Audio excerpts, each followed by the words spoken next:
check to see what size coffin everybody needs when you come to the court of Yamaraj to be judged for your crimes, in case you were curious.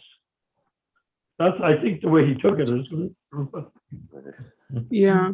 We've got 3 minutes to go, everybody. Okay. Okay, let me see if there's any more questions from our devotees online regarding our topic. If necessary, we could go over another 5 minutes, I hope. But Never.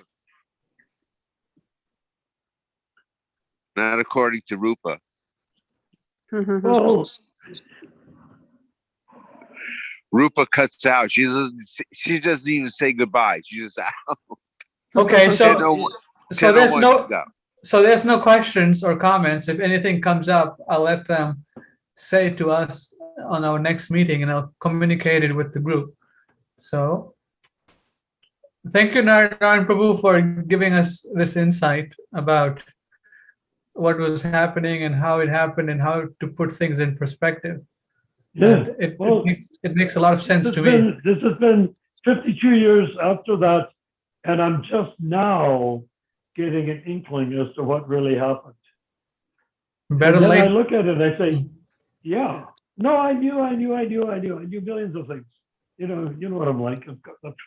I know all sorts of things, but the thing is that right now, what we're looking at is, if I could say, maybe in the last minute or so of the session, we have to get the criminal GBC out, the murderous GBC out. That's just pejoratives we're adding to the name GBC, so we can tell they're not good guys, they're bad guys. However, they are also devotees of Krishna as individuals. And as individual devotees of Krishna, they took initiation, they rendered service, they served Prabhupada, they loved Prabhupada in some cases. They did it. They're not just all evil, they were doing evil in the name of serving Prabhupada. So this is the interesting thing. This is why I say we don't have to deal with the GBC as individual people. Let them deal with themselves. We just say the GBC out, expose them. If they want to be exposed, then they can all go to Mayapur and huddle in the hideous TOVP catastrophe piece of architecture. or if they, I have a right to say that since I worked on the original drawing that Prabhupada did for the Mayapur Temple World Headquarters. It was called, not TOVP. So it's called World Headquarters. So having said that, they can go off and do what they like.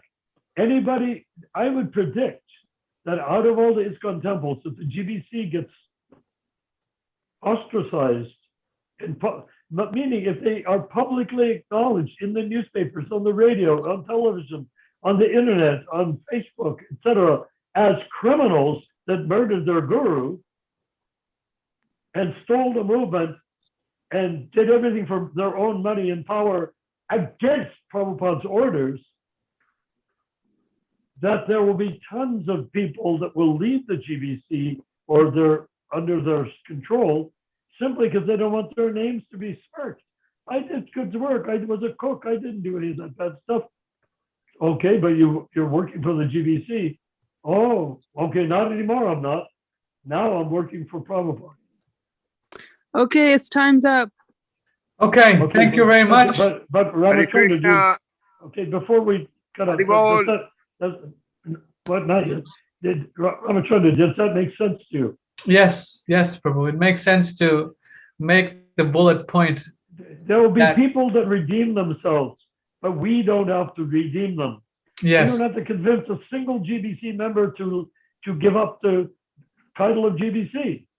We just said we want devotees to have Prabhupada as their guru and to have temple as their temple, without the GBC distracting and getting in the way and taking all the money out of it. You can keep the money you have. We don't care. Krishna has plenty of money. I assure you.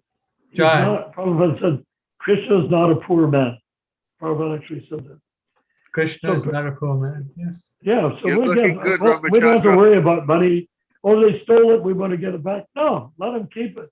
My God, they'll strangle on it in the court of Yamaraj. Okay. Thank you very much, Okay, Lord Haribol. Prabhu, Rupa Hare Manjari, Krishna.